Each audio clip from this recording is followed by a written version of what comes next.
The more you give importance to spiritual life, the more you will be blessed in this secular life.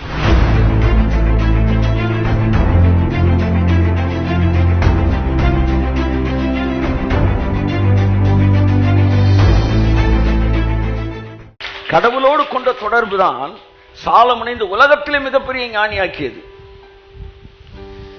இத கடவுள்கிட்ட நெருங்க நெருங்க Solomon வந்து இருக்கிறதெல்லாம் கிழிச்சிட்டு ரோட்ல தெரியல,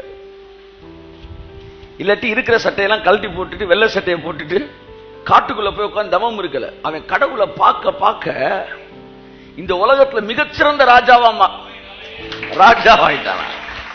எகிப்து நாட்டின் ராஜாக்கள், எனக்கு பைபிள பிடிச்ச வசனங்கள் ஒன்று, அவனுடைய முக தரிசனத்தை தேடி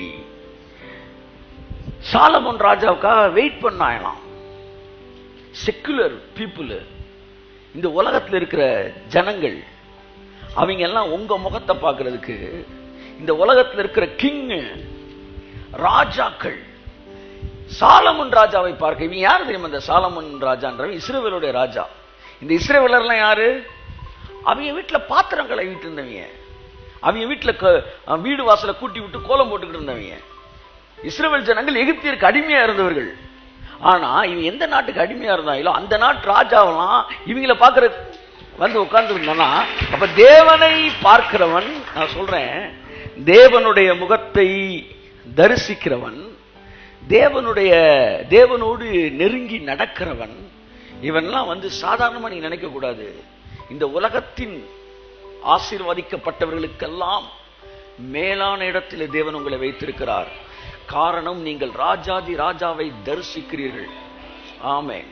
நீங்க கடந்து வந்து இங்க ஒரு சீட்ல அமர்ந்து கர்த்தருடைய வார்த்தையை கேட்கிறீங்கன்னா, you are precious people in God's sight. ஆமென், ஆமென். அதனால எந்த வழியில பார்த்தாலும் நீங்க ஆசீர்வதிக்கப்படுவதற்கான கம்ப்ளீட் குவாலிஃபிகேஷன் உங்கள்கிட்ட இருக்கு. அவர் முகத்தை தரிசிச்சவன் ஒரு நாளும் வெறுமையாய் திரும்பி போனது கிடையாது.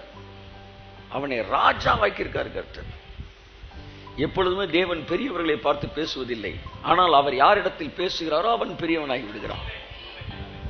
தேவன் பணக்காரர்களை பார்த்து பேசுவதில்லை, ஆனால் யாரிடத்தில் அவர் பேசுகிறாரோ அவன் பணக்காரனாய் மாறுகிறான்.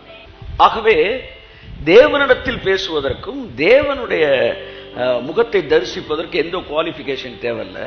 ஆனா அவர் முகத்தை பார்த்த பிறகு எல்லா குவாலிஃபிகேஷன் நம்மகிட்ட வளருது. என் அன்புக்குரியவர்களே, கடவுளுடைய சமூகத்திலே வந்து உட்கார்ந்து இருப்பது, நீங்க வரலாம், டயர்டா வரலாம், தப்பு இல்லை. ஆனா ஒரு பெரிய எதிர்பார்ப்போட வந்துருங்கள். என்ன, ஆன்மீக வாழ்வுக்கும் இந்த உலக வாழ்க்கைக்கு சம்பந்தம் இல்லைன்னா இந்த உலகம் நினைச்சுக்கிட்டு இருக்கு.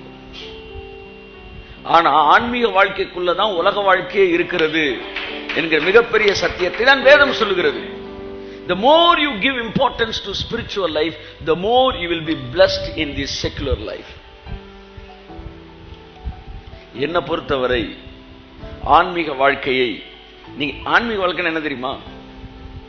ஆன்மீக வாழ்க்கை என்பது என்னன்னா, எல்லாத்தையும் வச்சு நல்லா வாழ்ந்துருங்கப்பா அப்படின்னு சொல்றாரு பாத்தீங்களா? அங்கதான் ஆன்மீக வாழ்க்கை ஸ்டார்ட் ஆகுது. ஆதியாகமம் 3ஆம் அதிகாரத்துல ஆன்மீக வாழ்க்கை என்ன சொல்லுது?